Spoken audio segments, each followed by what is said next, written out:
Story time audio ബുക്സിലേക്ക് എല്ലാവർക്കും സ്വാഗതം. മിഴിവേലി ബാബുജി എഴുതിയ നോവൽ വൈറ്റ് ഹിൽ.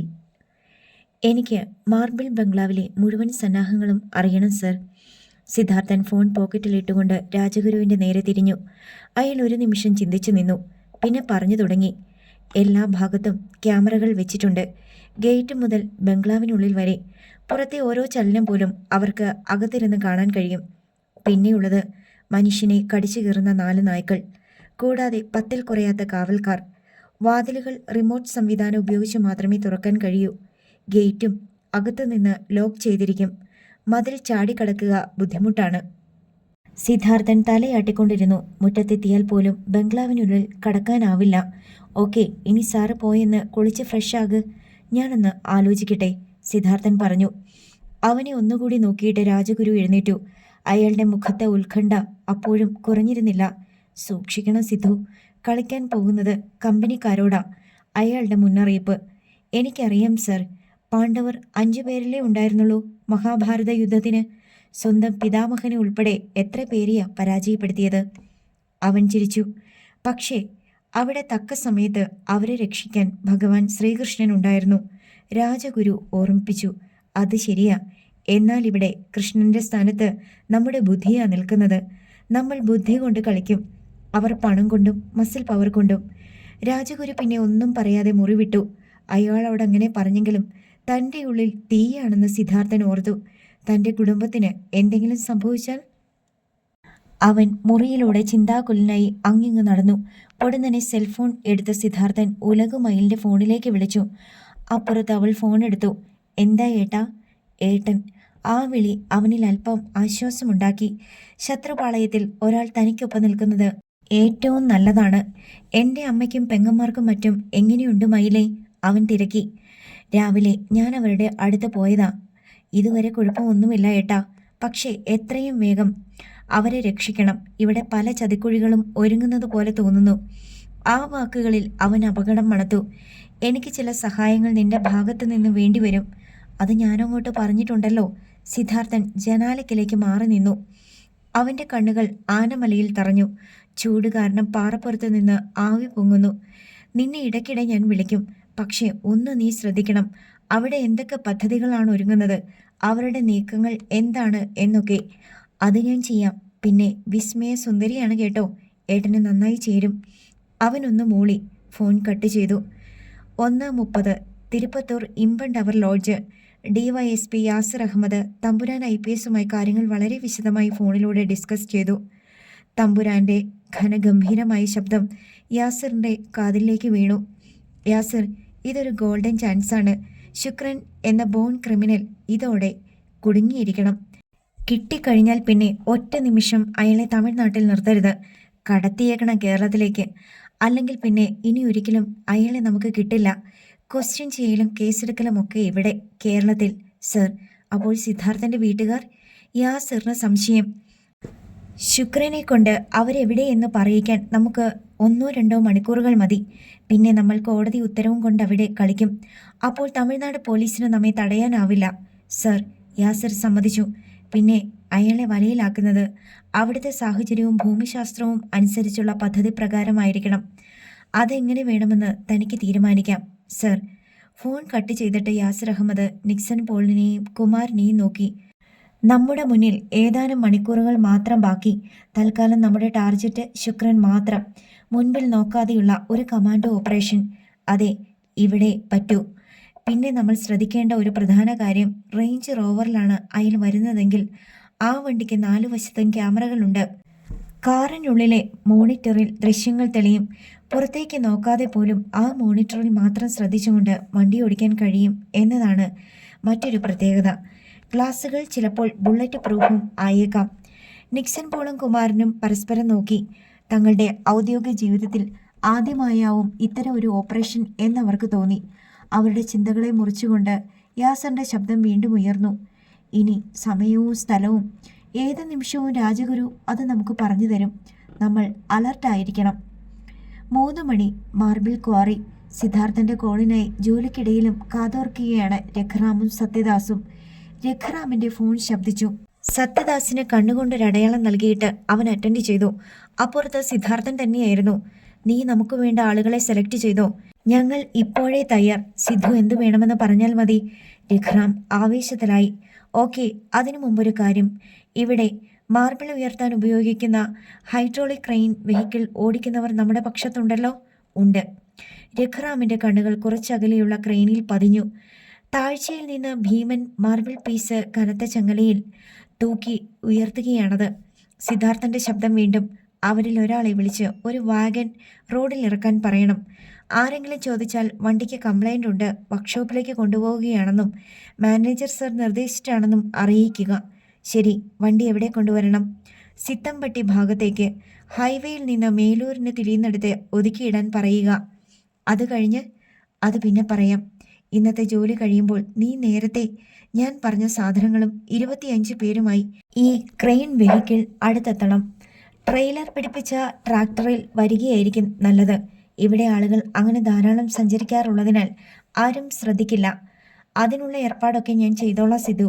പിന്നെ അത്യാവശ്യം വേണ്ട പ്രതിരോധ ഉപകരണങ്ങൾ പ്രകൃതിദത്തമായത്. മനസ്സിലായി. രഘുറാമിന് ചിരി വന്നു. ഇനി ഫോൺ സത്യദാസിന് കൊടുക്ക്. സത്യ, നിനക്കാ. അവൻ സത്യദാസിന് ഫോൺ കൈമാറി. രഘുറാം ക്രെയിൻ ഓപ്പറേറ്ററുടെ അടുത്തേക്ക് ചെന്നു. ഭൂമി നിരപ്പിൽ എത്തിയ മാർബിൾ പീസ് ലോറിയിലേക്ക് നീക്കുകയായിരുന്നു അയാൾ. രഘുറാം ക്രെയിനിലേക്ക് കയറി. പിന്നെ ഡ്രൈവറുടെ കാതിൽ വിവരം പറഞ്ഞു. സിദ്ധാർത്ഥൻ അപ്പോൾ സത്യദാസിന് വേണ്ട നിർദ്ദേശങ്ങൾ നൽകുകയായിരുന്നു. ആദ്യം നിന്റെ ഫോൺ നമ്പർ പറ. അവനത് പറഞ്ഞു കൊടുത്തു. ഇനി നീ ശ്രദ്ധിച്ച് കേൾക്കണം. ക്വാറിയിൽ പണി നിർത്തുന്നതിന് മുമ്പ് മാനേജർ സാർ അവിടെ വരും. നിങ്ങൾ അദ്ദേഹത്തെ ഓഫീസിൽ തടഞ്ഞു വെച്ച് പുറത്ത് കുത്തിയിരിക്കണം. സത്യദാസ് മിഴിച്ചു നിന്നുപോയി. അതെന്തിനാ അങ്ങനെ? നിങ്ങൾ കുറേ കാലമായി ആവശ്യപ്പെടുന്ന ഒരു കാര്യമുണ്ടല്ലോ, വേതന വർധന. ഇന്ന് അതിനൊരു തീരുമാനം ഉണ്ടായാലേ പറ്റൂ എന്ന് ശഠിക്കണം.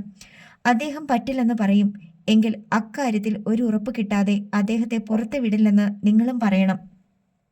സത്യദാസിന് ഒന്നും മനസ്സിലാകുന്നില്ല. ഡ്രില്ലറുകളുടെ ശബ്ദം അസഹ്യമായപ്പോൾ അവനൊരു വേപ്പുമരത്തിൻ്റെ തണലിലേക്ക് നീങ്ങി നിന്നു. പോലീസ് വന്നാലോ സിദ്ധു? ഏതായാലും ഫ്രെഡിയെ ഇപ്പോൾ വരത്തില്ലല്ലോ. ഇലക്ഷൻ പ്രഖ്യാപിച്ചു കഴിഞ്ഞതുകൊണ്ട് യാതൊരു പ്രകോപനവുമില്ലാതെ ഇരിക്കുന്ന നിങ്ങളെ പോലീസ് ഒന്നും ചെയ്യത്തില്ല. കമ്പനി ഉടമകൾ വന്ന് പരിഹാരം ഉണ്ടാക്കണം എന്ന് മാത്രം നിങ്ങൾ പറഞ്ഞാൽ മതി. എന്താ? സിദ്ധാർത്ഥൻ ഒന്ന് നിർത്തിയിട്ട് തുടർന്നു. ഐ വിറ്റ്നസ് ചാനലുകാരും അവിടെ ഉണ്ടാകും സമരം പകർത്തുവാൻ. നമ്മുടെ കൂടെയുള്ള മുഴുവൻ ആളുകളോടും സമരത്തിൽ പങ്കെടുക്കാൻ പറയണം. എൻ്റെ പൂർണ്ണ പിന്തുണയുണ്ടെന്ന് അറിയിച്ചോളൂ. അവൻ പിന്നെയും ചില നിർദ്ദേശങ്ങൾ നൽകി. ശ്രദ്ധയോടെ സത്യദാസ് എല്ലാം കേട്ടു. അപ്പോൾ മാർബിൾ പീസ് ലോറിയിൽ കയറ്റിയ ശേഷം ക്രെയിൻ വെഹിക്കിൾ പുറത്തേക്ക് പോകുന്നത് സത്യദാസ് കണ്ടു. രഘുറാം അവൻ്റെ അടുത്തേക്ക് വരികയായിരുന്നു. സമയം 4:30. രാജഗുരുവിൻ്റെ അപ്പാർട്ട്മെൻറ്റ്. തിടുക്കത്തിൽ രാജഗുരുവും മണിമൊഴിയും സിദ്ധാർത്ഥൻ്റെ മുറിയിലേക്ക് വന്നു. നമ്മുടെ വീട് ചിലർ നിരീക്ഷിക്കുന്നുണ്ടെന്ന് തോന്നുന്നു സിദ്ധു, രാജഗുരു വേവലാതിയോടെ പറഞ്ഞു. സിദ്ധാർത്ഥൻ പുരുകം ചൊളിച്ചു. എവിടെ? അവൻ പടിഞ്ഞാറ് ഭാഗത്തെ ജനാലയ്ക്കലേക്ക് നോക്കി. കർട്ടൻ അല്പം മാറ്റി നോക്കി. ശരിയാണ്. മറ്റു വീടുകൾക്കിടയിലൂടെ കാഴ്ച വ്യക്തം. ഹൈവേയിലൂടെ വിമാനവേഗത്തിൽ പായുന്ന വാഹനങ്ങൾ. റോഡിന് അപ്പുറത്തെ സൈഡിൽ ഒരു ഇന്നോവ കാർ ഗ്ലാസ് ഉയർത്തി കിടക്കുന്നു. അതിൻ്റെ ബോണറ്റ് തുറന്നു വെച്ച് എന്തോ പരിശോധിക്കുന്നത് പോലെ 2 പേർ. ഇപ്പുറത്തെ ബസ് സ്റ്റോപ്പിൽ യാത്രക്കാരെ പോലെ ചിലർ. 2-3 ബസ്സുകൾ അവിടെ വന്നു നിന്നു പോയെങ്കിലും അവർ കയറിയില്ല. തലയാട്ടിക്കൊണ്ട് സിദ്ധാർത്ഥൻ പിന്തിരിഞ്ഞു. അതവർ തന്നെയാ, കമ്പനിക്കാരുടെ ഗുണ്ടകൾ. ഇനി ഈ സ്റ്റെസ്കോ സിറ്റി റോഡിലൂടെ ചെല്ലുന്ന ഓരോ വാഹനവും അവർ ശ്രദ്ധിച്ചുകൊണ്ടിരിക്കും. സാരമില്ല. അവൻ ചിരിച്ചു. നമ്മളെക്കുറിച്ച് ചിന്തിക്കാനോ ആരെങ്കിലും ഉണ്ടാവുന്നത് നല്ലതല്ലേ സർ? രാജഗുരു ഒന്നും പറഞ്ഞില്ല. എന്നാൽ ആ വാചകം കേട്ട് ഒരു പ്രത്യേക ഭാവത്തിൽ മണിമൊഴി അവനെ നോക്കി. സർ, സിദ്ധാർത്ഥൻ എന്തോ പറയാൻ ഭാവിക്കുമ്പോൾ പെട്ടെന്ന് അവൻ്റെ ഫോൺ ശബ്ദിച്ചു. അവൻ അതെടുത്ത് നോക്കി. ഉലകുമയിലാണ്. അവൻ്റെ നെഞ്ചിടിപ്പൊന്നു കൂടി. ഫോൺ കാതോടമർത്തി. പറഞ്ഞു മയിലേ. ഏട്ടാ. അവളുടെ തിടുക്കത്തിലുള്ള ശബ്ദം. ഇവിടെ രണ്ടും കൽപ്പിച്ച മട്ടാണ്. എങ്ങനെ? അവൻ കാതു കുറിപ്പിച്ചു. ഇവിടുത്തെ വക്കീല് എല്ലാ സ്വത്തുക്കളും സിദ്ധുവേട്ടൻ എൻ്റെ അമ്മയുടെ പേരിൽ എഴുതി കൊടുക്കുന്ന പ്രമാണങ്ങൾ തയ്യാറാക്കി കഴിഞ്ഞു. അതിന് അയാൾക്ക് ഇവിടുന്ന് 1 കോടി രൂപ കൊടുത്തു. വക്കീല് പോയോ? സിദ്ധാർത്ഥൻ്റെ കണ്ണുകളിൽ ഒരു തിളക്കം വന്നു. ഇല്ല, ഇവിടുണ്ട്. എനിക്ക് പേടിയാകുന്നു ഏട്ടാ. ഏട്ടനെ കൊണ്ട് എങ്ങനെയും പ്രമാണത്തിൽ ഒപ്പിടിവിക്കും. പിന്നെ ഏട്ടനെ. അവളൊന്ന് തേങ്ങി. എന്തായാലും നമ്മളൊരു ചോരയല്ലേ ഏട്ടാ. എനിക്കതൊന്നും ചിന്തിക്കാൻ പോലും കഴിയുന്നില്ല. സാരമില്ല മോളെ. അവർ എന്നെ കൊല്ലുമെന്നല്ലേ നീ കരുതുന്നത്? ഇല്ലടി, മരിക്കാൻ നേരമായിട്ടില്ലെങ്കിൽ എന്നെ ഒന്ന് തൊടാൻ പോലും ആർക്കുമാവില്ല. അവിടുത്തെ സംഭവവികാസങ്ങൾ എന്നെ അറിയിക്കണം. നീ വെച്ചോ. കോൾ കട്ട് ചെയ്തിട്ട് സിദ്ധാർത്ഥൻ രാജഗുരുവിൻ്റെ നേരെ വെട്ടിത്തിരിഞ്ഞു. ഇവിടത്തെ വിശ്വസ്തരായ വിജിലൻസുകാരിൽ ആരെയെങ്കിലും സാറിന് അറിയാമോ? അറിയാം. രാജഗുരുവിൻ്റെ കണ്ണുകൾ കുറുകി. എന്തിനാ സിദ്ധു? ഇപ്പോൾ തന്നെ അവരെ വിളിക്കണം. മാർബിൾ ബംഗ്ലാവിൽ നിന്ന് അഡ്വക്കേറ്റ് ജാനകി രാമൻ തൻ്റെ വീട്ടിലെത്തുമ്പോൾ പിടി വീഴണം. അയാളുടെ കയ്യിലുള്ള 1 കോടി രൂപ എന്തിനുള്ള പ്രതിഫലമാണെന്ന് അയാൾക്ക് വിജിലൻസിനോട് സമ്മതിച്ചേ പറ്റൂ. അത് നമുക്ക് അനുകൂലമായൊരു തെളിവായി മാറും. സിദ്ധാർത്ഥൻ കാര്യം ചുരുക്കി പറഞ്ഞു. കമ്പനിക്കാർക്ക് വേണ്ടി അയാൾ ചെയ്യുന്ന അവസാനത്തെ പണിയായിരിക്കണം ഇത്. രാജഗുരു ആ നിമിഷം തന്നെ വിജിലൻസുകാർക്ക് മെസ്സേജ് കൈമാറി. മണിമൊഴി സിദ്ധാർത്ഥനോട് തിരക്കി. സിദ്ധുവിൻ്റെ വീട്ടുകാരെ മാർബിൾ ബംഗ്ലാവിൽ തടവിലാക്കിയെന്ന് കാണിച്ച് കോടതി വഴി ഒരു ശ്രമം നടത്തിയാലോ?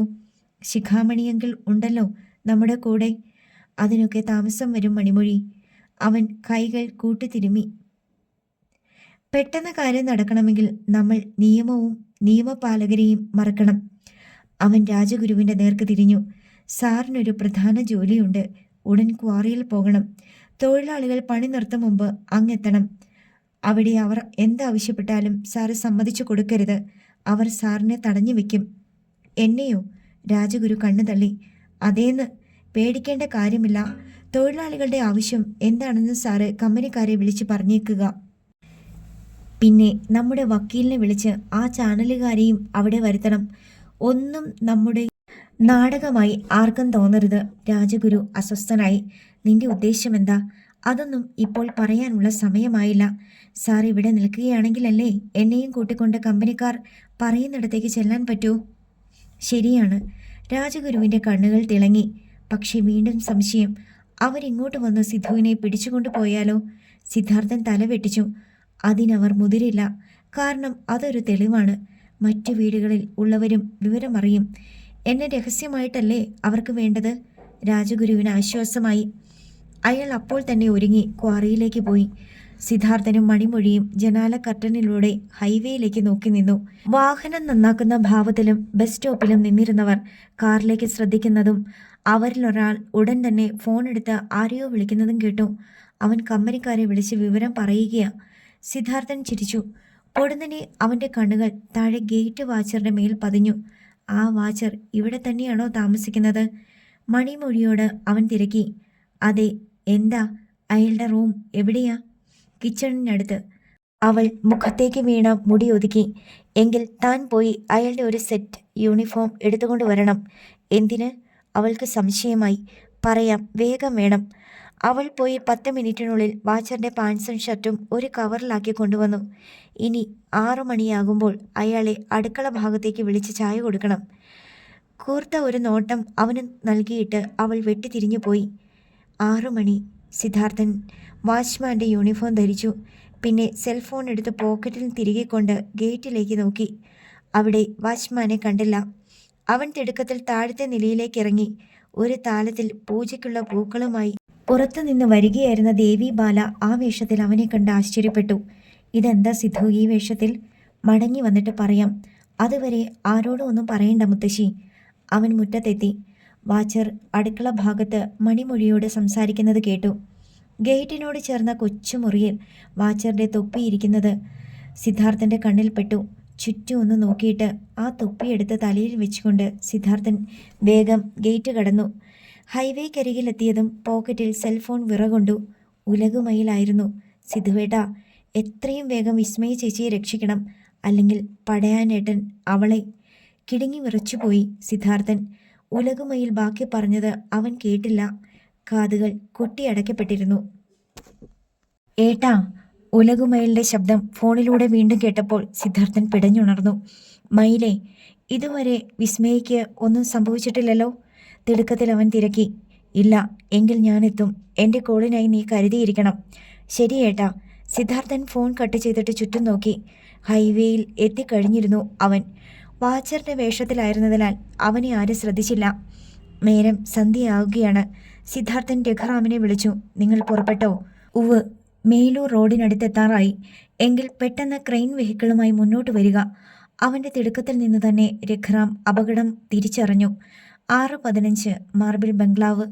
സിദ്ധാർത്ഥനെ കുരുക്കേണ്ട സ്ഥലത്തെക്കുറിച്ച് അവിടെ ശുക്രൻ്റെ മുറിയിൽ ചർച്ച നടത്തുകയായിരുന്നു വീരലക്ഷ്മിയും മക്കളും. മാർബിൾ ഫാക്ടറിയിലേക്ക് വരുത്തുന്നതായിരുന്നു നല്ലത്. അവിടെ ആകുമ്പോൾ ഒരുത്തനും കയറി വരത്തില്ല. രാജഗുരുവിന് സിദ്ധാർത്ഥനെ യാതൊരു സംശയത്തിനും ഇട കൊടുക്കാതെ അവിടെ എത്തിക്കാനും കഴിയും. വീരലക്ഷ്മി പറഞ്ഞു. അവൻ ഇതുവരെ ഫാക്ടറിയിൽ വന്നിട്ടുമില്ലല്ലോ.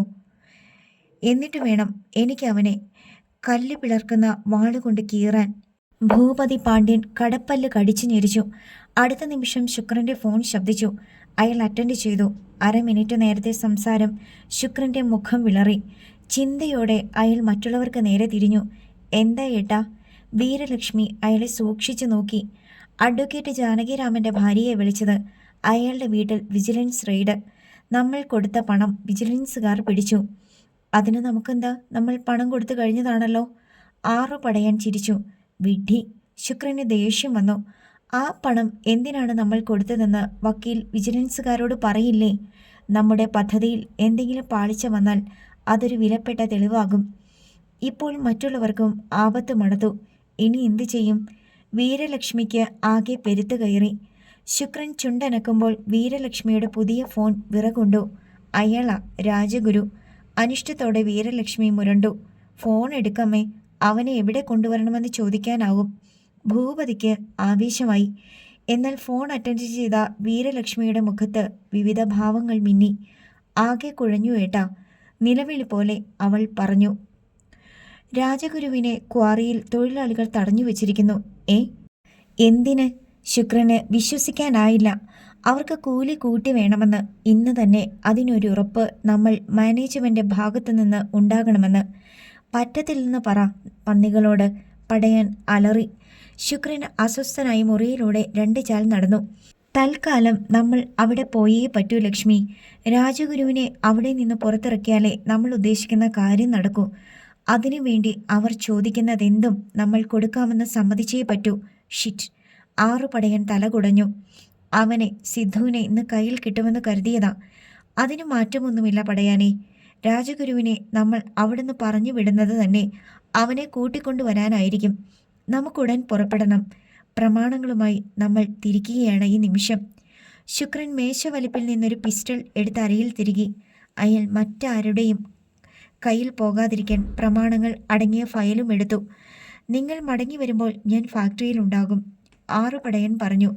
അവൻ്റെ ഉള്ളിലിരിപ്പ് എന്താണെന്ന് മറ്റുള്ളവർക്ക് വ്യക്തമാവുകയും ചെയ്തു. അപ്പോൾ തന്നെ ബാക്കിയുള്ളവർ ഇറങ്ങി. ശുക്രൻ പ്രമാണങ്ങൾ തൻ്റെ ജഗ്വാർ XF കാറിൽ വെച്ചു. വീരലക്ഷ്മിയും ഭൂപതി പാണ്ഡ്യനും റേഞ്ച് റോവറിലും കയറി. വിമാനവേഗത്തിൽ വാഹനങ്ങൾ ഗേറ്റിന് നേരെ കുതിച്ചു. എല്ലാം ഉലകുമയിൽ ശ്രദ്ധിക്കുന്നുണ്ടായിരുന്നു. അവളുടെ നെഞ്ചിടിപ്പേറി.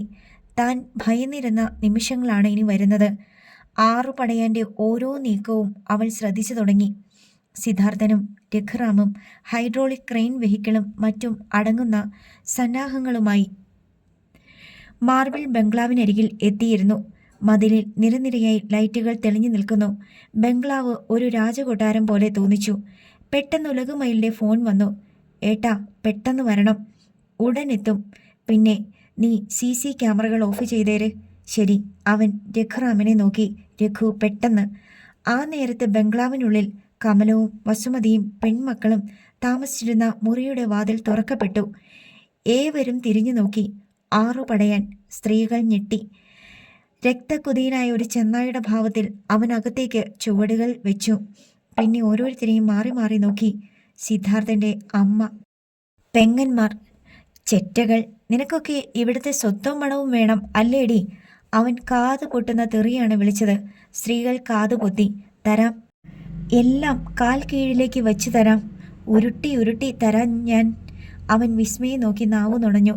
സിദ്ധാർത്ഥൻ്റെ കാമുകി അല്ലേടി പന്നിയുടെ മോളെ. നിന്നെ ഒറ്റ ദിവസം പോലും അവൻ്റെ കൂടെ ഉറക്കത്തിലടി ഞാൻ.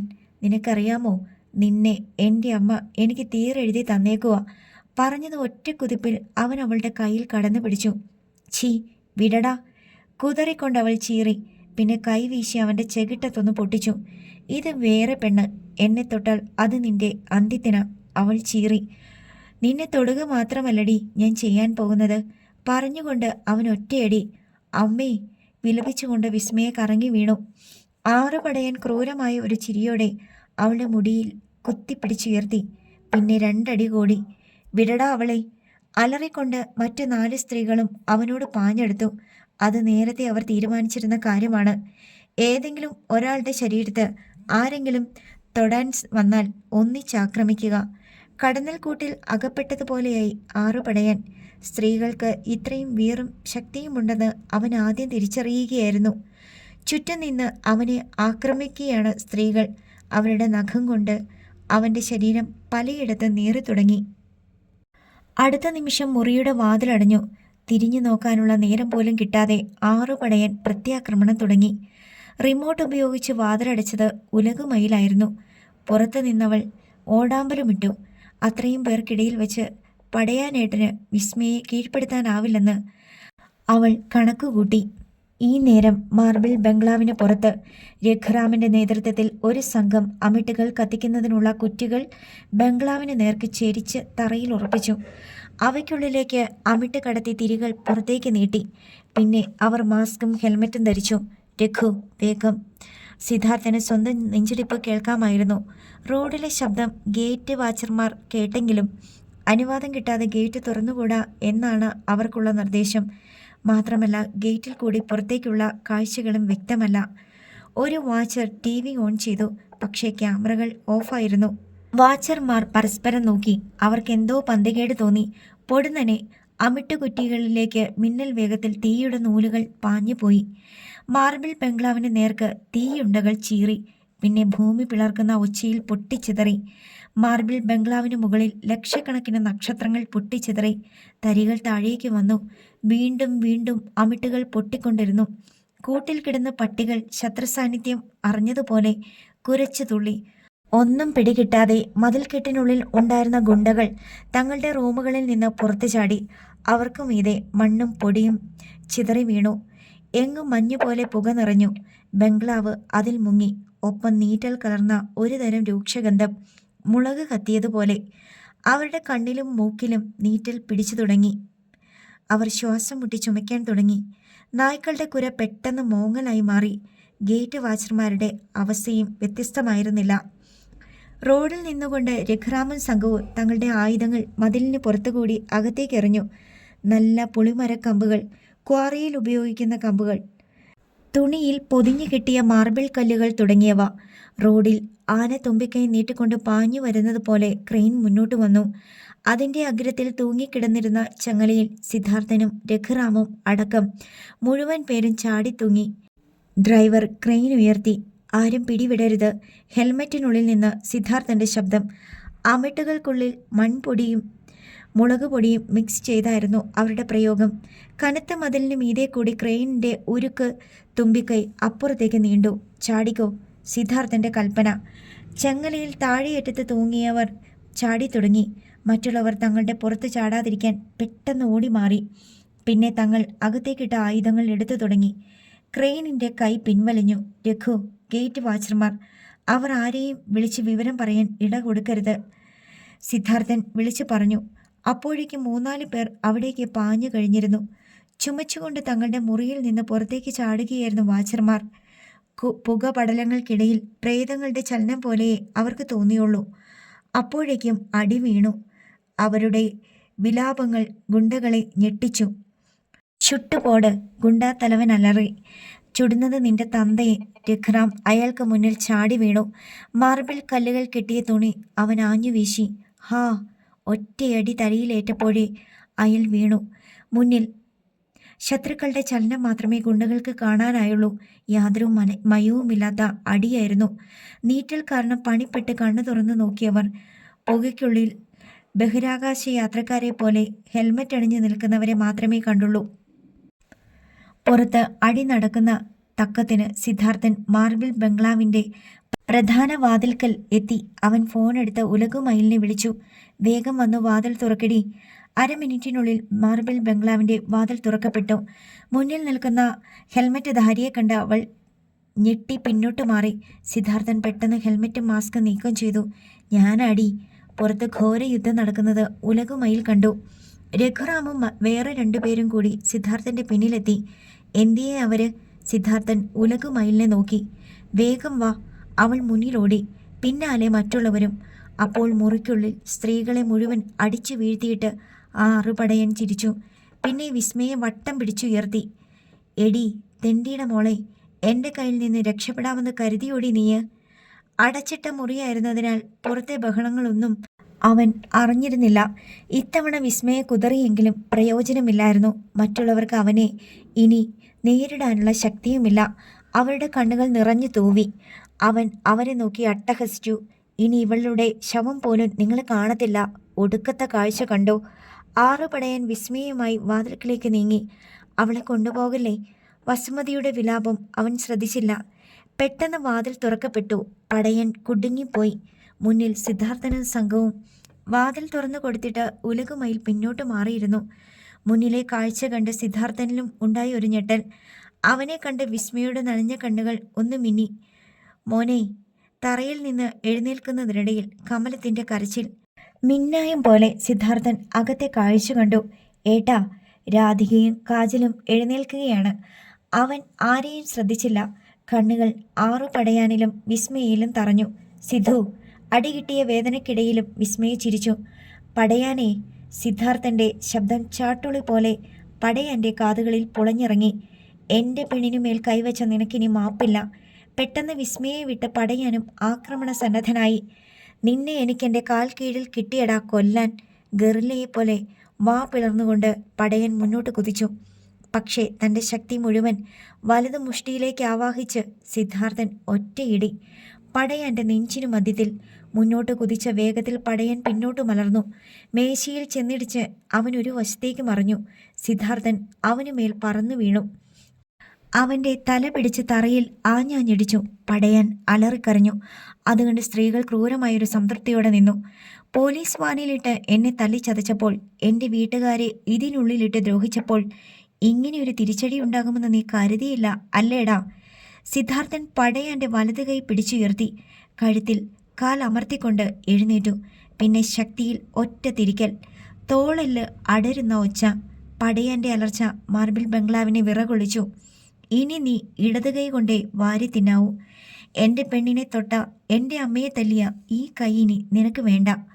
സിദ്ധാർത്ഥൻ പിടിവിട്ടപ്പോൾ ഒരു ഒടിഞ്ഞ ശിഖരം പോലെ കൈ തറയിൽ പതിച്ചു.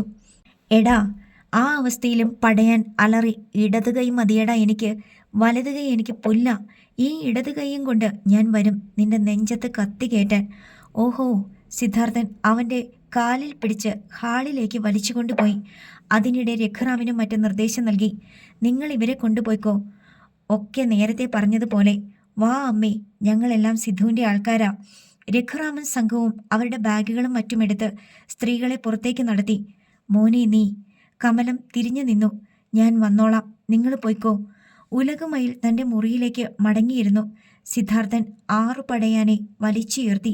പകുതി സെറ്റിയിലും ബാക്കി തറയിലുമായി കമഴ്ത്തി വലിച്ചെറിഞ്ഞു. ഒരു ചരിഞ്ഞ പലക പോലെ പടയാൻ വീണ നിമിഷം സിദ്ധാർത്ഥൻ അവൻ്റെ നടുവിലേക്ക് ഉയർന്നു ചാടി. വാഴപ്പിണ്ടി ഒടിയുന്ന പോലെ ഒരു ശബ്ദം. അലർച്ചയ്ക്കൊപ്പം പടയാൻ്റെ നാവും കണ്ണുകളും പുറത്തേക്ക് തള്ളി.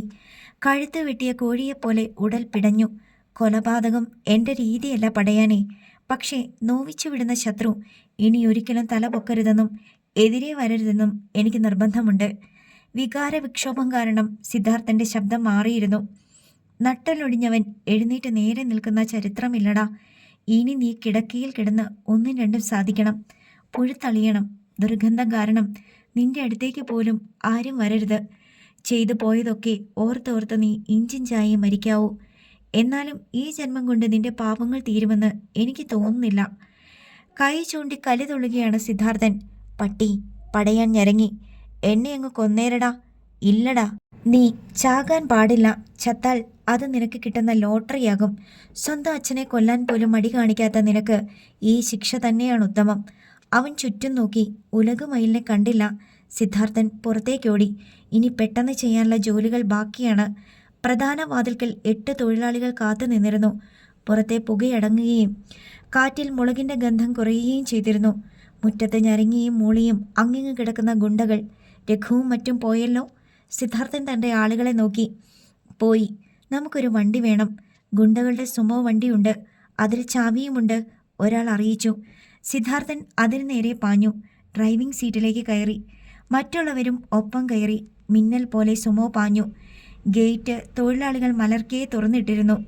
ഹൈവേയിലൂടെ സുമോ പാഞ്ഞു പോകുമ്പോൾ ക്രെയിൻ വെഹിക്കിളും ട്രെയിലർ പിടിപ്പിച്ച ട്രാക്ടറും പോകുന്നത് കണ്ടു. അതിൽ തൻ്റെ കുടുംബമുണ്ട്. സിദ്ധാർത്ഥൻ ഓർത്തു. അവരെ ചുറ്റി തൊഴിലാളികളും. ഇനി ആര് ചെന്നാലും തൊഴിലാളികൾ അവരെ വിട്ടുകൊടുക്കില്ല. 7 മണി. Imban tower lodge. രാജഗുരുവിൻ്റെ കോൾ വരാഞ്ഞപ്പോൾ DYSP യാസിർ അഹമ്മദ് അങ്ങോട്ട് വിളിച്ചു നോക്കി. അങ്ങനെയാണ് ക്വാറിയിലെ സംഭവ വികാസങ്ങൾ അറിയുന്നത്. യാസിറിൻ്റെ മുഖത്ത് സംശയം മിന്നി. എന്താണ് സർ? നിക്സൺ പോൾ അയാളെ നോക്കി. അയാൾ ക്വാറിയിൽ നടക്കുന്ന സംഭവം ചുരുക്കി പറഞ്ഞു. അവിടെ ഇപ്പോൾ വീരലക്ഷ്മിയും ശുക്രനും മറ്റും എത്തിയിട്ടുണ്ട്. അവർ തൊഴിലാളികളുടെ ഡിമാൻഡ് അംഗീകരിക്കാനാണ് സാധ്യത. എന്നാൽ എൻ്റെ സംശയം, ഇങ്ങനെയൊരു നാടകം സിദ്ധാർത്ഥൻ്റെ ബുദ്ധിയല്ലേ എന്നാണ്. അവനാണല്ലോ സർ എല്ലാത്തിൻ്റെയും ഉടമ. അവൻ തൊഴിലാളികൾക്ക് ശമ്പളം കൂട്ടിക്കൊടുത്താൽ പോരെ? കുമാരൻ ചോദിച്ചു. അത് മതി. ഞാനും അത് തന്നെയാ പറഞ്ഞത്. യാസിർ സമ്മതിച്ചു. പിന്നെ ചാടി എഴുന്നേറ്റു. നമുക്കുടൻ അങ്ങോട്ട് പോകണം. തിടുക്കത്തിൽ അവരിറങ്ങി. യാസിറും സംഘവും ക്വാറിക്ക് മുന്നിലെത്തുമ്പോൾ റോഡിൽ ജഗ്വാർ XF-ഉം റേഞ്ച് റോവറും കിടക്കുന്നത് കണ്ടു. വണ്ടികൾ അകത്തേക്ക് കയറ്റാൻ സമ്മതിക്കാതെ ഗേറ്റിലെ ക്രോസ് ബാർ താഴ്ത്തി കുറേ പേർ കാവൽ നിൽക്കുകയായിരുന്നു. യാസിറും സംഘവും അകത്തേക്ക് പോകാൻ ഭാവിക്കുമ്പോൾ കുറേ തൊഴിലാളികളുടെ അകമ്പടിയോടെ ശുക്രനും വീരലക്ഷ്മിയും ഭൂപതി പാണ്ഡ്യനും പുറത്തേക്ക് വന്നു. ഐ വിറ്റ്നസ് ചാനലുകാരുടെ ക്യാമറകൾ അവരെ പിന്തുടർന്നുകൊണ്ടിരുന്നു. മുതലാളിമാർ എല്ലാം സമ്മതിച്ചു. ആരോ പറയുന്നത് ഗേറ്റിൽ നിന്നിരുന്ന തൊഴിലാളികൾ ആർപ്പ് വിളികളോടെ സ്വീകരിക്കുന്നത് യാസിറും സംഘവും കേട്ടു. ഏറ്റവും മുന്നിൽ വന്ന ശുക്രൻ പല്ലുകൾ കടിച്ചമർത്തിക്കൊണ്ട് തൻ്റെ കാറിലേക്ക് കയറാൻ ഭാവിച്ചു. പെട്ടെന്ന് ഉൽക്കവേഗത്തിൽ യാസിർ അഹമ്മദ് അയാൾക്ക് മുന്നിലെത്തി. പിന്നെ തൻ്റെ റിവോൾവർ വലിച്ചെടുത്ത് അയാളുടെ നെഞ്ചിൽ കുത്തി അമർത്തിക്കൊണ്ട് ഗർജിച്ചു. You are under arrest. പിന്നാലെ വന്നവർ ഒന്നടങ്കം നിശബ്ദരായി. യു. വികാര വിക്ഷോഭം കാരണം ശുക്രന് വാക്കുകൾ കിട്ടിയില്ല. അയാൾ തൻ്റെ നെഞ്ചിൽ അമർന്നിരിക്കുന്ന റിവോൾവറിലേക്കും DYSP യാസിർ അഹമ്മദിൻ്റെ മുഖത്തേക്കും മാറി മാറി നോക്കി. ചലനമില്ലായിരുന്നു. യാസിറിൻ്റെ കണ്ണുകളിൽ. ഉന്നം പിടിക്കുന്നത് പോലെയാണ് നിൽപ്പ്. ഞൊടിയിടയിൽ SI നിക്സൺ പോളും ഹെഡ് കോൺസ്റ്റബിൾ കുമാരനും ശുക്രൻ്റെ ഇരുവശത്തും നിന്നു. പിന്നെ അയാളുടെ കൈകളിൽ ബലമായി പിടിച്ചു. താൻ പെട്ടുകഴിഞ്ഞെന്ന് ശുക്രന് ബോധ്യമായി. തൊഴിലാളികൾ ഒന്നും മിണ്ടാതെ നിൽക്കുകയാണ്. വീരലക്ഷ്മിയും ഭൂപതി പാണ്ഡ്യനും പരസ്പരം നോക്കി. എടാ കോപ്പേ!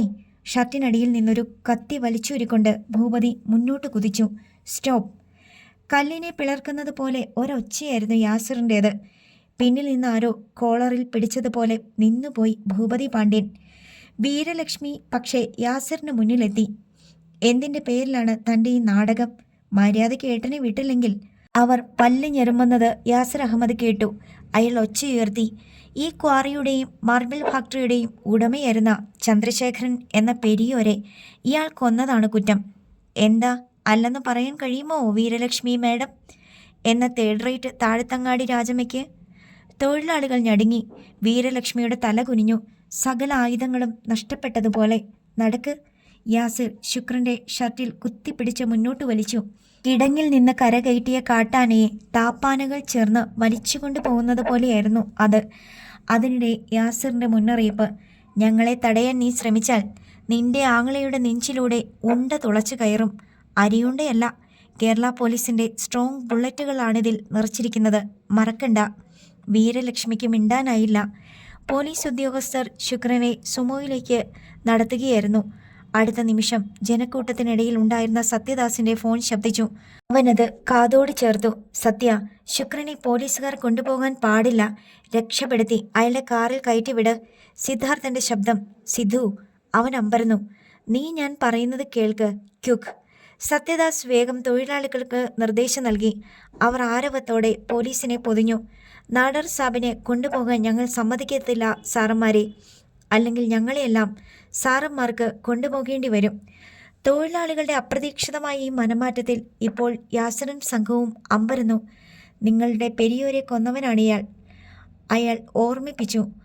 അതിനുള്ള തെളിവൊന്നും സാറിൻ്റെ പക്കലില്ലല്ലോ. ഉണ്ടെങ്കിൽ കാണിക്ക്, ഞങ്ങൾ മാറി നിൽക്കാം. തൊഴിലാളികൾ ബലമായി നിക്സൺ പോളിൻ്റെയും കുമാറിൻ്റെയും കൈകൾ വിടുവിച്ചു. ശുക്രൻ്റെ കണ്ണുകൾ തിളങ്ങി. ഇപ്പോൾ നിങ്ങൾക്ക് മനസ്സിലായല്ലോ ഞങ്ങളുടെ ശക്തി. നിങ്ങൾ പറയുന്ന കള്ളങ്ങൾ കൊണ്ടൊന്നും ഇവിടുത്തെ തൊഴിലാളികളെ മയക്കാൻ പറ്റത്തില്ല. ശുക്രൻ സ്വയം തൻ്റെ നെഞ്ചിൽ നിന്ന് യാസറിൻ്റെ റിവോൾവർ നീക്കി. സാറ് വന്നാട്ടെ. സത്യദാസ് മുന്നിലെത്തി. തൊഴിലാളികൾ ഇരുവശത്തേക്കും ഒഴിഞ്ഞ് വഴിയുണ്ടാക്കി. അതുവഴി അവൻ ശുക്രനെ ജഗ്വാർ XF കാറിലേക്ക് നയിച്ചു. ഡോർ തുറന്നു കൊടുത്തതും അവൻ തന്നെ. അഭിമാനത്തോടും ആഹ്ലാദത്തോടും ശുക്രൻ അതിലേക്ക് കാൽവെച്ചു. പിന്നെ തിരിഞ്ഞ് യാസർ അഹമ്മദിനോട് പറഞ്ഞു, എൻ്റെ നേരെ നീ ചൂണ്ടിയ ആ തോക്കുണ്ടല്ലോ, അതിലെ ബുള്ളറ്റുകൾ ഒന്നും നഷ്ടപ്പെടുത്താതെ ഭദ്രമായി സൂക്ഷിച്ചോ. അതുകൊണ്ട് തന്നെ എനിക്ക് നിന്റെ നെഞ്ചും കൂടി പിളർക്കാനുള്ളതാ. അയാൾ കാറിൽ കടന്നിരുന്നു. സത്യദാസ് ഡോർ അടച്ചു കൊടുത്തു. ജഗ്വാർ മുന്നോട്ട് കുതിച്ചു. ഒട്ടും സമയം കളയാതെ വീരലക്ഷ്മിയും ഭൂപതി പാണ്ഡ്യനും റേഞ്ച് റോവറിലും കയറി. ജഗ്വാറിന് പിന്നാലെ അതും പാഞ്ഞുപോയി. വീരലക്ഷ്മി ഫോണിലൂടെ ശുക്രനെ വിളിച്ചു. ചേട്ടാ, ഇപ്പൊ തന്നെ രാജഗുരുവിനെ വിളിച്ചു പറ, സിദ്ധാർത്ഥനെ കമ്പനിയിലേക്ക് കൂട്ടിക്കൊണ്ടുവരാൻ. പറയാം. കാറിൻ്റെ വേഗം അല്പം ഒന്ന് കുറഞ്ഞു. ആ നേരത്തെ റേഞ്ച് റോവർ അതിനെ കടന്നുപോയി. ക്രൂരമായൊരു ചിരിയോടെ ശുക്രൻ പിൻസീറ്റിൽ താൻ വെച്ചിരുന്ന ഫയൽ എടുത്തു. അതിലാണ് പ്രമാണങ്ങൾ. എന്നാൽ അയാൾക്ക് എന്തോ ഒരു സംശയം. പെട്ടെന്ന് കാറിനുള്ളിലെ ലൈറ്റ് തെളിച്ചു നോക്കി. ആരാടാ ഈ പോക്രിത്തരം കാണിച്ചത്? രോഷവും പകപ്പും ഒന്നിച്ചുണ്ടായിരുന്നു ആ ശബ്ദത്തിൽ. അഡ്വക്കേറ്റ് ജാനകിരാമൻ തയ്യാറാക്കി കൊടുത്ത പ്രമാണങ്ങൾ കാറിൻ്റെ പ്ലാറ്റ്ഫോമിൽ പോസ്റ്റ് സ്റ്റാമ്പ് വലിപ്പത്തിൽ വലിച്ചു കീറിയിട്ടിരിക്കുന്നു. വണ്ടി നിർത്തടാ, ശുക്രൻ ഗർജിച്ചു. ഡ്രൈവർ ബ്രേക്ക് ആഞ്ഞു ചവിട്ടി. ശുക്രൻ മുൻ സീറ്റിൽ ചെന്നിടിച്ച് പിന്നോട്ട് മലച്ചു. നീ ഈ കാറിനുള്ളിൽ ഇല്ലായിരുന്നോടാ? പിന്നാരാ ഇത് വലിച്ചു കീറിയത്? ഞാൻ തന്നെയാ മുതലാളി, ഡ്രൈവർ കൂസാതെ പറഞ്ഞു. ആ ശബ്ദം കേട്ട് ശുക്രൻ്റെ ഉള്ളൊന്നാളി. അപ്പോൾ ഡ്രൈവർ പിന്നോട്ട് തിരിഞ്ഞു. സിദ്ധാർത്ഥൻ. തൻ്റെ നട്ടെല്ലിനുള്ളിലൂടെ ഒരു പഴുത്ത ലോഹം കയറിയതുപോലെ പിടഞ്ഞുപോയി ശുക്രൻ. എടാ നീ? അതേ അങ്കിളെ, അങ്കിളിൻ്റെ വണ്ടി ഒന്ന് ഡ്രൈവ് ചെയ്ത് നോക്കാൻ വേണ്ടി കയറിയതാ ഞാൻ. അപ്പോഴാ പ്രമാണം കണ്ടത്. യാത്ര ചെയ്യുകയാണെങ്കിൽ ഇത്തരം വണ്ടി തന്നെ വേണം. അവൻ ചിരിക്കുകയാണ്. ഇതിൻ്റെ ഡ്രൈവർ ഡിക്കിയിൽ കിടപ്പുണ്ട്. അവൻ്റെ ഉച്ചയ്ക്കൊന്ന് കൊടുത്തിട്ട് ഞാൻ ഡിക്കിയിലാക്കി. പിന്നെ അങ്കിളിനെ കാത്തിരിക്കുകയായിരുന്നു. അങ്കിളിനെ പോലീസിൻ്റെ കയ്യിൽ നിന്ന് രക്ഷപ്പെടുത്തിയതും എൻ്റെ ബുദ്ധിയാ. എനിക്ക് മാത്രം ഇങ്ങനെ കിട്ടാൻ. അവൻ്റെ ശബ്ദം മാറി. എങ്കിൽ ഇതിൽ തന്നെ ആകട്ടടാ നിന്റെ ഒടുക്കത്തെ യാത്രയും. ഞൊടിയിടയിൽ ശുക്രൻ പിന്നോട്ട് കൈകടത്തി റിവോൾവർ എടുത്ത് ചൂണ്ടി. അടുത്ത സെക്കൻഡിൽ സിദ്ധാർത്ഥൻ ഗിയർ ചേഞ്ച് ചെയ്തു. ആക്സിലറേറ്റർ ചവിട്ടി താഴ്ത്തുകയും ക്ലച്ചിൽ നിന്ന് കാലെടുക്കുകയും ചെയ്തു. വല്ലാത്തൊരു ഇരമ്പലോടെ കാർ മുന്നോട്ട് ചാടി കുതിച്ചു. ആ ക്ഷണം അവൻ വീണ്ടും ബ്രേക്കിട്ടു. ശുക്രൻ്റെ ബാലൻസ് പോയി. അപ്പോൾ മുൻ സീറ്റിനടിയിൽ നിന്ന് ഒരു തല ഉയർന്നു വന്നു. ക്വാറിയിലെ ഒരു തൊഴിലാളി. അയാൾ മിന്നൽ പോലെ ശുക്രൻ്റെ കയ്യിൽ നിന്ന് തോക്ക് തട്ടിയെടുത്തു. ശുക്രൻ്റെ നേരെ തന്നെ ചൂണ്ടിപ്പിടിച്ചു. എടാ! ശുക്രൻ്റെ കണ്ണുകളിൽ തീയെരിഞ്ഞു. ഞങ്ങൾ തൊഴിലാളികളും ഈ സാധനം ഒന്ന് പൊട്ടിച്ചു പഠിക്കട്ടെ മുതലാളി. കാറിലെ അതിശൈത്യത്തിനിടയിലും ശുക്രൻ്റെ ഉടൽ ചുട്ടുപഴുത്തു. സിദ്ധാർത്ഥൻ ഹൈവേയിലേക്ക് കയറ്റാതെ കാർ നേരെ വിട്ടു. അതിനിടെ ശുക്രന് നിർദ്ദേശം നൽകി. നിങ്ങളുടെ സെൽഫോൺ ഇങ്ങ് തന്നേരെ. ശുക്രൻ മടിച്ചു. നിങ്ങളെ ജീവനോട് കൊണ്ടുപോയി അത്താഴ സദ്യ ഊട്ടാമെന്നൊന്നും എനിക്ക് നേർച്ചയില്ല. കേട്ടോടാ പന്ന അങ്കിളെ. അവൻ മുരണ്ടു. തനിക്കിപ്പം മരിക്കണോ പിന്നെ മരിക്കണോ? തീരുമാനം തൻ്റേത് തന്നെയാ. എപ്പം മരിച്ചാലും എനിക്കൊരു പൊല്ലുമില്ല, ഓർത്തോ. ഇങ്ങ് തന്നേരു മുതലാളി. എൻ്റെ കൈ തരിച്ചു തുടങ്ങി. ഞാൻ വെടിവെച്ച് പഠിക്കാൻ പോകുക. തൊഴിലാളി കൈ നീട്ടി. ഇവിടെ അനുസരിക്കുകയാണ് ഉത്തമമെന്ന് തോന്നി ശുക്രന്. അയാൾ ഫോൺ കൊടുത്തു. സിദ്ധാർത്ഥൻ കാറിനുള്ളിലെ ലൈറ്റ് അണച്ചു. പിന്നെ കാർ റോക്കറ്റ് പോലെ പായിച്ചു. വീരലക്ഷ്മിയും ഭൂപതി പാണ്ഡ്യനും മാർബിൾ ബംഗ്ലാവിൻ്റെ ഗേറ്റിനരികിൽ എത്തിയിരുന്നു. അത് മലർക്കെ തുറന്നു കിടക്കുന്നത് കണ്ടപ്പോൾ ഇരുവരും ഒന്ന് ഞെട്ടി. ഇത് പതിവല്ല. ആ വാച്ചർമാർക്ക് ഇന്ന് ഞാൻ കൊടുക്കുന്നുണ്ട്. പിറുപിറുത്തുകൊണ്ട് അകത്തേക്ക് വണ്ടി തിരിച്ച ഭൂപതി പെട്ടെന്ന് ബ്രേക്കിട്ടു. വഴിയുടെ മധ്യത്തിൽ ഒരു വാച്ചർ കിടക്കുന്നു. ഇരുവർക്കും അപകടത്തിൻ്റെ ഗന്ധം മണത്തു.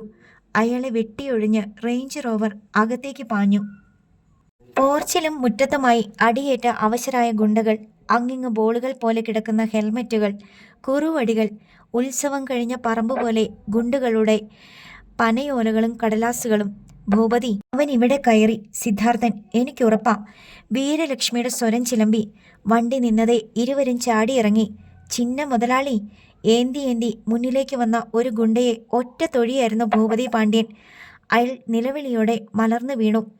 തിന്നുകുടിച്ച് കൊഴുത്ത് നടക്കാനല്ലാതെ നിന്നെയൊക്കെ എന്തിനു കൊള്ളാമിടാ, ഭൂപതി ഗർജിച്ചു. ഉണ്ടായതൊന്ന് പറയട്ടെ മുതലാളി, ഞാൻ. അയാൾ ഞരങ്ങി. വേണ്ട, നീയൊന്നും ഇനിയൊരു കോപ്പം പറയണ്ട, ഭൂപതി. അപ്പോഴേക്കും വീരലക്ഷ്മിയുടെ വിഹ്വലമായ ശബ്ദം കേട്ടു. അവൻ വെട്ടിത്തിരിഞ്ഞു. തുറന്നു കിടന്നിരുന്ന ബംഗ്ലാവിന്റെ വാതിൽക്കലേക്ക് കൈ ചൂണ്ടി അമ്പരന്ന് നിൽക്കുകയാണ് വീരലക്ഷ്മി. അമ്മ വാ. അവൻ അകത്തേക്കോടി. ഹാളിൽ കയറിയപ്പോഴേ കണ്ടു സ്ത്രീകളെ അടച്ചിട്ടിരുന്ന വാതിലും തുറന്നു കിടക്കുന്നു. അമ്മേ, ഭൂപതി. അവരെ അവൻ കൊണ്ടുപോയി. പെട്ടെന്നാണൊരു ഞരക്കം കേട്ടത്. ഇരുവരും ഒരുപോലെ നോക്കി. തറയിൽ ചുരുണ്ടുകൂടി കിടക്കുന്ന 6 പടയാൻ. മോനെ. വീരലക്ഷ്മിയുടെ ശബ്ദം തൊണ്ടയിൽ കുരുങ്ങി. ഒരു കുതിപ്പിൽ അടുത്തെത്തിയ ഭൂപതി പാണ്ഡ്യൻ 6 പടയാനെ വലിച്ചുയർത്താനാഞ്ഞു. പൊക്കല്ലേട അങ്ങനെ. അവൻ എൻ്റെ നട്ടല് ചവിട്ടിയൊടിച്ചു. ആര്? ഭൂപതിയുടെ അലർച്ച മാർബിൾ ഭിത്തികളിൽ തട്ടി പ്രകമ്പനം കൊണ്ടു. അവൻ, സിദ്ധാർത്ഥൻ. ചെകുത്താൻ കുഞ്ഞിനെ ഇന്ന് ഞാൻ കൊല്ലും. കലി തുള്ളിക്കൊണ്ടവൻ 6 പടയാനെ കൈകളിൽ കോരിയെടുത്ത് സെറ്റിയിൽ കിടത്തി.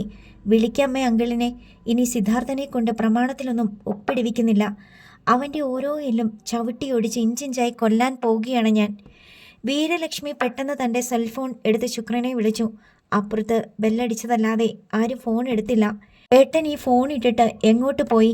വീരലക്ഷ്മിക്ക് സങ്കടവും ദേഷ്യവും ഒന്നിച്ചു വന്നു. അല്ലെങ്കിൽ തന്നെ ഇങ്ങെത്തേണ്ട നേരം കഴിഞ്ഞല്ലോ. നമ്മുടെ തൊട്ടു പിന്നാലെ ഉണ്ടായിരുന്നതാണ്. അവർക്ക് സംശയം തോന്നി. ഭൂപതി പാണ്ഡ്യൻ പടയാൻ്റെ മുറിയിലേക്ക് പാഞ്ഞുപോയി. തിരിച്ചു വന്നത് പിരിയൻ മാൻ കൊമ്പുമായാണ്. അങ്കിൾ ലാഹോറിൽ നിന്ന് കൊണ്ടുവന്ന സമ്മാനം. ഒരുപാട് പേരുടെ ചോര പുരണ്ടിട്ടുണ്ടതിൽ. ഒറ്റ പോലീസും ഏത് ആയുധമാണെന്ന് പോലും കണ്ടുപിടിച്ചിട്ടില്ല. ഇനി ഇതിൻ്റെ അടുത്ത ഇര അവൻ, സിദ്ധാർത്ഥൻ. ഉന്മാദം പിടിപെട്ട അവസ്ഥയിലായിരുന്നു ഭൂപതി. പോവുകയാണ് ഞാൻ രാജഗുരുവിൻ്റെ വീട്ടിലേക്ക്. അവിടെയിട്ട് കണക്ക് തീർക്കും അവൻ്റെ. നീ ഒറ്റയ്ക്ക് കൊല്ലല്ലേടാ. എൻ്റെ മുന്നിലൊന്ന് എത്തിച്ചതാ. വലത് കൈ പോയെങ്കിലും ഇടത് കൈ കൊണ്ട് കേറ്റും ഞാനിത്. അവൻ്റെ നെഞ്ചത്ത് എന്നോട് ചെയ്തതിൻ്റെ പകരമായിട്ട്. പടയാൻ ആ കിടപ്പിലും പറഞ്ഞു. വേണ്ട ചേട്ടാ, അവൻ എനിക്കുള്ള ഇരയാ. ഭൂപതി പോകാൻ ഭാവിച്ചതും വീരലക്ഷ്മി വിലക്കി. നിൽക്ക്, നീ ഒറ്റയ്ക്ക് പോകരുത്. അവനെ ഈ ബംഗ്ലാവിൽ കടക്കാനും ഇത്രയൊക്കെ ചെയ്യാനും കഴിഞ്ഞെങ്കിൽ നമ്മൾ അവനെ ഒട്ടും വില കുറച്ച് കണ്ടുകൂടാ. ഏട്ടൻ കൂടി ഇങ്ങ് വന്നിട്ടേ ഇനി എന്തും ചെയ്യാവൂ. അതിനു മുമ്പ് നീ പോയി പുറത്ത് കിടക്കുന്ന കഴുതകളോട് ചോദിക്ക് എന്തൊക്കെയാ നടന്നതെന്ന്. അമർഷത്തോടെ ഭൂപതി പാണ്ഡ്യൻ ഗുണ്ടകളുടെ അടുത്തേക്ക് പോയി. വീരലക്ഷ്മി വീണ്ടും ശുക്രനെ വിളിച്ചു. ഇത്തവണയും അറ്റൻഡ് ചെയ്യപ്പെട്ടില്ല. എന്നെ ഹോസ്പിറ്റലിൽ കൊണ്ടുപോകുന്നില്ലേ അമ്മേ? 6 പടയാൻ പണിപ്പെട്ട് സംസാരിച്ചു. എനിക്ക് അനങ്ങാനേ വയ്യ. വീരലക്ഷ്മിയുടെ കണ്ണുകൾ കത്തി. ഭൂ. അവർ ഒരാട്ട് കൊടുത്തു. ആണാണെന്ന് പറഞ്ഞ് ഞെളിഞ്ഞ് നടന്നിട്ടൊടുവിൽ അവൻ്റെ കാൽ കൊണ്ട് തന്നെ നീ. നടുവൊടിഞ്ഞ നിന്നെ പൊക്കിയെടുത്തോണ്ട് നടക്കാനല്ല എനിക്കിപ്പം നേരം. അവനെ, സിദ്ധാർത്ഥനെ വേണം എനിക്ക്. അവൻ്റെ മാറ് പിളർത്തി ആ ചോര കുടിക്കാതെ എനിക്ക് ഉറക്കം വരില്ല. അത് കഴിഞ്ഞുള്ളൂ ഇനി നിന്റെ കാര്യം. അവർ മുഖം തിരിച്ചു. പടയാൻ്റെ കണ്ണുകൾ വല്ലാതെ പിടഞ്ഞു. മുന്നിൽ നിൽക്കുന്നത് തൻ്റെ അമ്മയല്ല, പക കൊണ്ട് കത്തിയെരിയുന്ന ഒരഗ്നികുണ്ഡമാണത്. പെട്ടെന്നാണ് വീരലക്ഷ്മി മകളെക്കുറിച്ച് ഓർത്തത്. മയിലേ. അവർ ഉച്ചത്തിൽ 2-3 തവണ വിളിച്ചു. 2ാം നിലയിലെ തൻ്റെ വാതിൽ തുറന്ന് ഉലകുമയിൽ ബാൽക്കണിയിൽ വന്നു നിന്നു. നിനക്ക് വല്ലതും പറ്റിയോടി? ഇല്ല. അവൾ താഴേക്ക് വന്നില്ല. ആരൊക്കെയോ ഒത്തിരി പേര് അകത്തേക്ക് ഇരച്ചു വന്നപ്പോൾ ഞാൻ മുറിയിൽ കയറി വാതിലടച്ചു. വീരലക്ഷ്മി അത് വിശ്വസിച്ചോ? അവരുടെ മുഖഭാവത്തിൽ നിന്ന് ഒന്നും വ്യക്തമല്ലായിരുന്നു. ഭൂപതി പാണ്ഡ്യൻ പുറത്തുനിന്ന് പാഞ്ഞെത്തി. ആ തെണ്ടികൾക്കും ഒന്നും അറിയില്ല. അമുട്ട് പൊട്ടിച്ചെന്നോ മുളക് കത്തിച്ചെന്നോ ഒക്കെ പിച്ചും പെയ്യും പറയുന്നു. പല്ല് ഞെരിച്ചുകൊണ്ട് അവൻ റിമോട്ട് എടുത്ത് CC ക്യാമറ ദൃശ്യങ്ങൾ പരിശോധിക്കാൻ തുടങ്ങി. അതിൽ അവർ പോയതുവരെയുണ്ട്. ഇപ്പോൾ തിരികെ വന്നതുമുണ്ട്. ഇതിനിടയ്ക്ക് നടന്നതൊന്നും ഇല്ല. അതിനർത്ഥം അവൻ്റെ തലച്ചോർ പുകഞ്ഞു. ആ നേരത്താരോ ക്യാമറ സർക്യൂട്ടുകൾ ഓഫ് ചെയ്തിരുന്നു. അവർ പോയി കഴിഞ്ഞ് ഓൺ ചെയ്തതുമാണ്. മാത്രമല്ല, വാതിൽ തുറക്കണമെങ്കിൽ റിമോട്ട് ഉപയോഗിക്കാതെ പറ്റില്ല. അവൻ്റെ കണ്ണുകൾ ബാൽക്കണിയിൽ നിന്നിരുന്ന ഉലകുമയിലിൽ ചെന്നുമുട്ടി.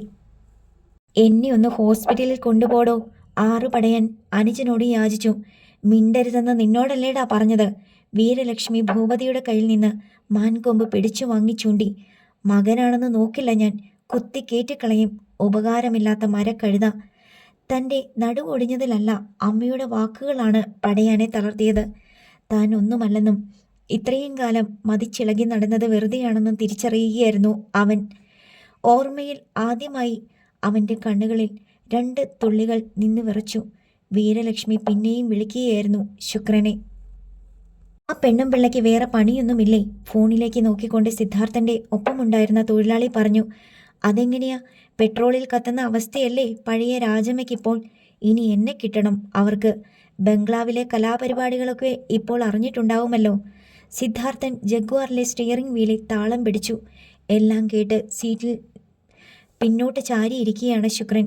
തനിക്ക് ഇവിടെ ഇരുന്ന ഡോർ ലോക്ക് ഓപ്പൺ ചെയ്യാനും കഴിയില്ല, അല്ലെങ്കിൽ എടുത്തു ചാടാമായിരുന്നു. അയാൾ ഓർത്തു. സിദ്ധാർത്ഥൻ ഫോൺ എടുത്ത് സത്യദാസിനെ വിളിച്ചു. യാസിർ സാറ് പോയോടാ? പോയി. തൊഴിലാളികളോ? അവരും പോയിക്കൊണ്ടിരിക്കുന്നു. നിങ്ങൾ ഒരു 10 പേർ അവിടെ നിൽക്കണം.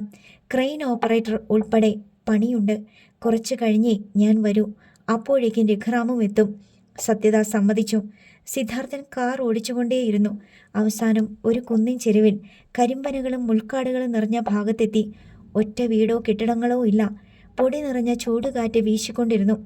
കുന്നിൻ മുകളിൽ നിലാവിൻ്റെ ഒരു ചെറിയ തുണ്ട് കണ്ടു. സിദ്ധാർത്ഥനും മറ്റും മാർബിൾ ബംഗ്ലാവിൽ നിന്ന് കൊണ്ടുവന്ന സുമോയും 4-5 പേരും ഉണ്ടായിരുന്നു അവിടെ. സിദ്ധാർത്ഥൻ ക്വാറിക്കരികിൽ ഇറങ്ങിയ ശേഷം മറ്റുള്ളവർ സുമോയുമായി ഇവിടേക്ക് പോരുകയായിരുന്നു. സിദ്ധാർത്ഥൻ കാർ അവിടെ നിർത്തി ഇറങ്ങി. തൊഴിലാളികൾ വേഗം വന്ന് ശുക്രനെ പിടിച്ചിറക്കി.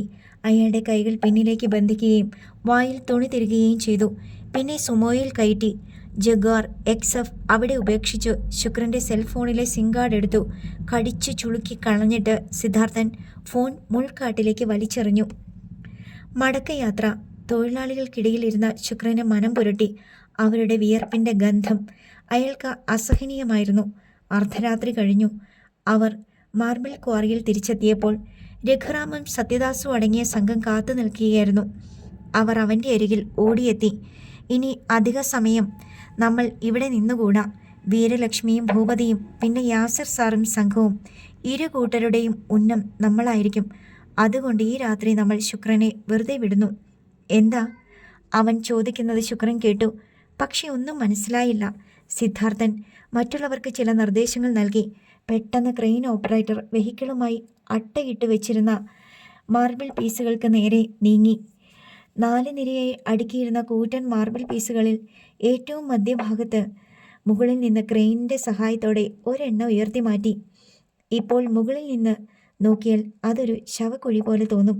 രഘുറാമും സത്യദാസും സിദ്ധാർത്ഥൻ്റെ കൂടെ അവിടേക്ക് കയറി. മറ്റുള്ളവർ ശുക്രനെ ഇറക്കി കയ്യിലെ കെട്ടഴിച്ച് കാലിൽ കെട്ടി. പിന്നെ ക്രെയിനിൻ്റെ സഹായത്തോടെ ചെങ്ങലയിൽ കൊളുത്തി കുരുക്കി.